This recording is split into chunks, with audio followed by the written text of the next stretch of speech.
A tela acende. Você encosta o dedo no trackpad. Um e-mail simples, uma planilha simples, um estudo que você já sabe fazer. E mesmo assim, o corpo pesa. Ombros sobem, a respiração fica curta. Você olha para o canto da tela como se fosse perigoso.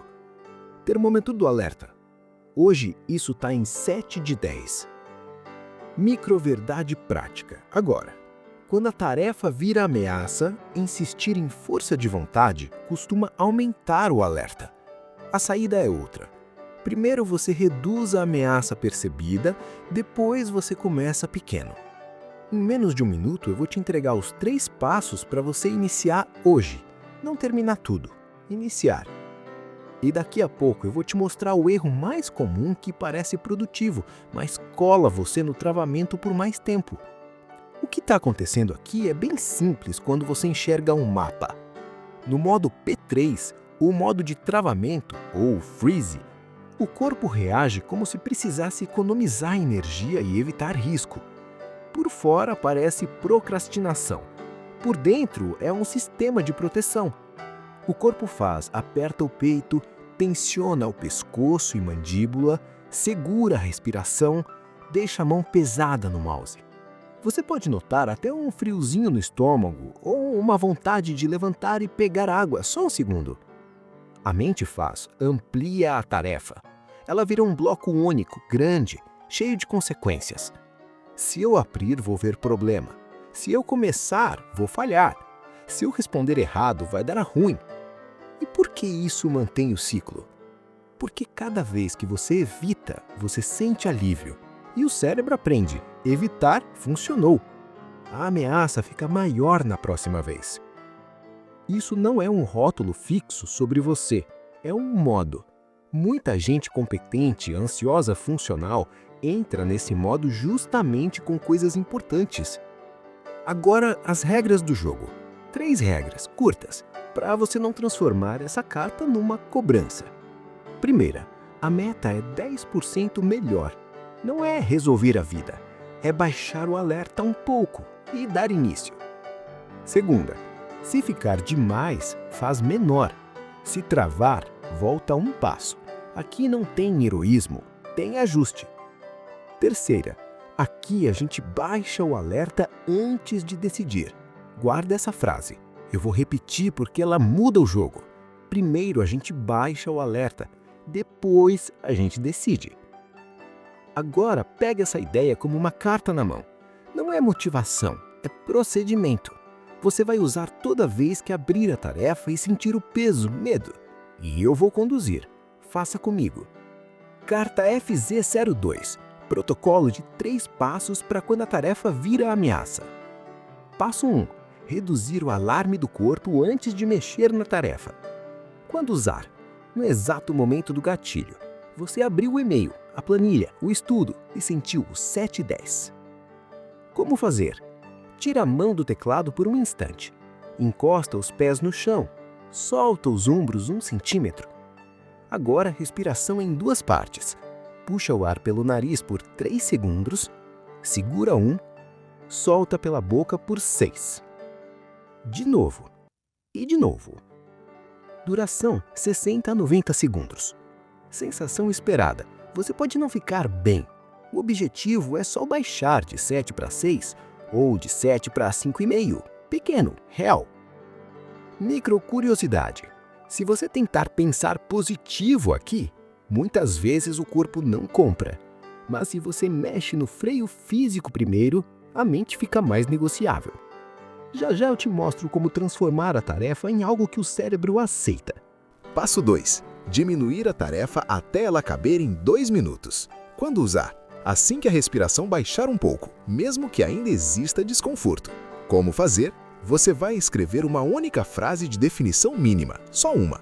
Exemplo para e-mail: abrir e ler o e-mail inteiro sem responder. Exemplo para planilha: abrir a planilha e localizar a aba correta. Exemplo para estudo: abrir o PDF e ler o título e os subtítulos. Duração: 20 segundos para escolher. Sensação esperada: você pode notar resistência do tipo "isso é pouco demais". Ótimo! É exatamente por isso que funciona. O cérebro em alerta aceita pequenos movimentos, não grandes promessas. E aqui entra a frase âncora dessa carta. Primeiro a gente baixa o alerta, depois a gente decide.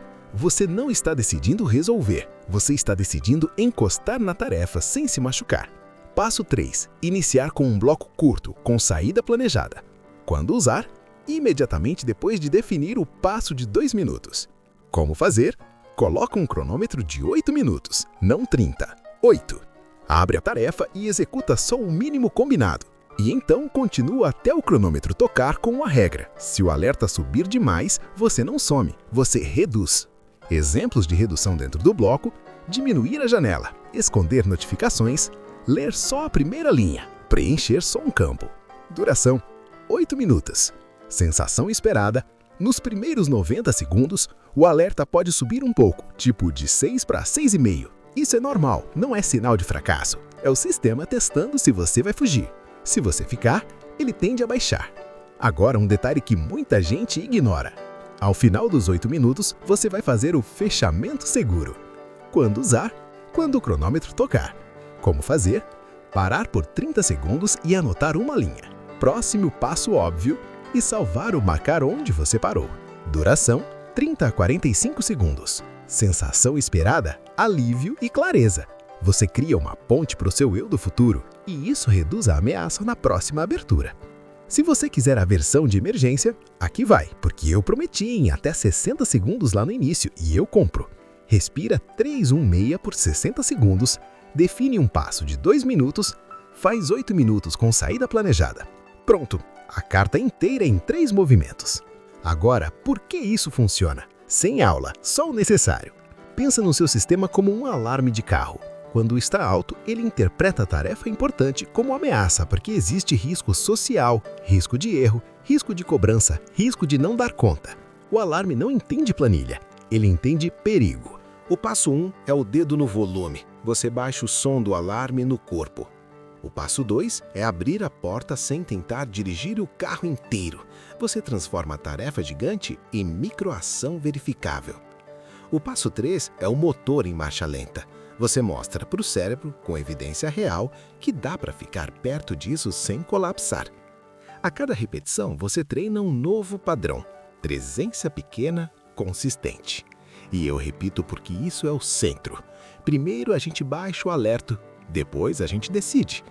Se você tentar decidir com o alerta em 7 décimos, a decisão vai ser proteção, não direção. Daqui a pouco eu vou te dar um checklist para salvar e um plano de 7 dias. Antes, o erro comum que piora: sem culpa, só mapa. O erro comum é tratar o travamento como defeito de caráter e tentar compensar com pressão. É o pacote completo: aumentar café, abrir 1000 abas, fazer lista enorme, se prometer hoje eu viro à noite, ou ficar pesquisando mais um método perfeito antes de tocar na tarefa. Às vezes vira limpeza, arrumação, mensagens, qualquer coisa que dê sensação de controle sem encostar no ponto que assusta. Por que piora?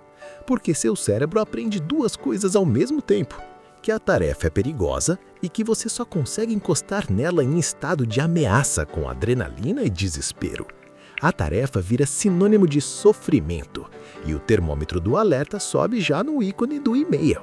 A troca prática é direta. Em vez de me empurrar, eu me reduzo. Em vez de aumentar o tamanho da meta, eu diminuo o tamanho do próximo passo.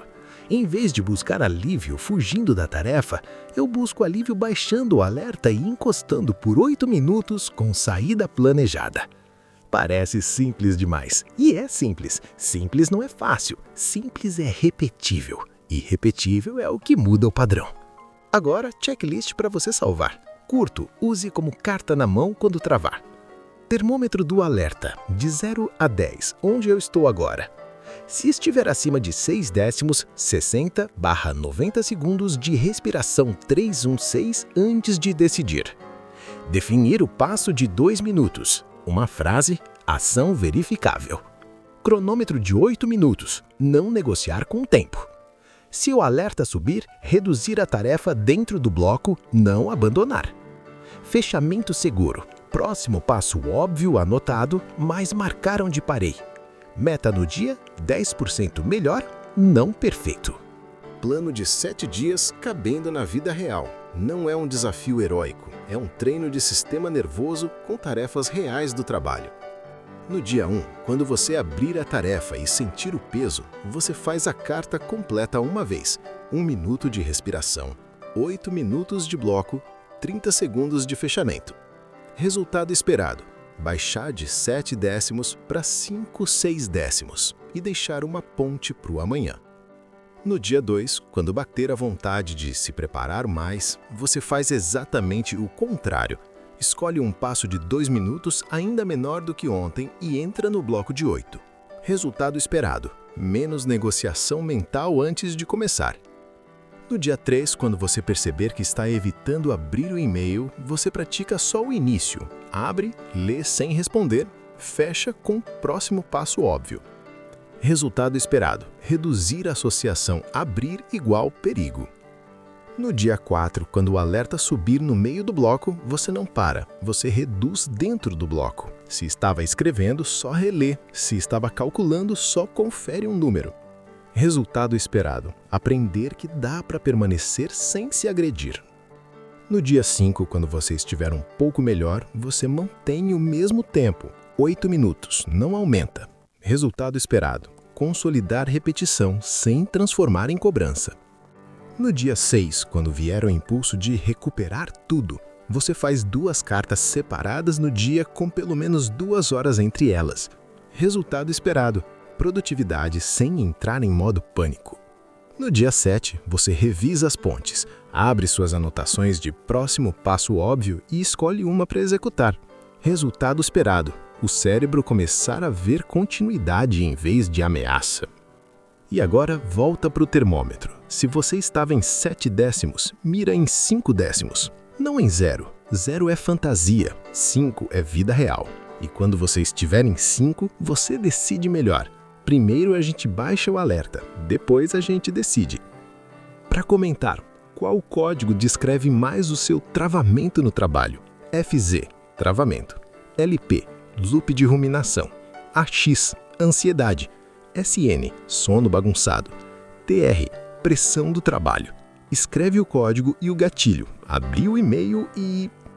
Se esse episódio te ajudou, vai na playlist da categoria de travamento/freeze do Protocolo Calmo, porque a gente constrói essas cartas como uma coleção, uma para cada padrão. E se inscreve para ter a próxima carta salvo no seu feed quando você mais precisar. Conteúdo educacional não substitui acompanhamento profissional.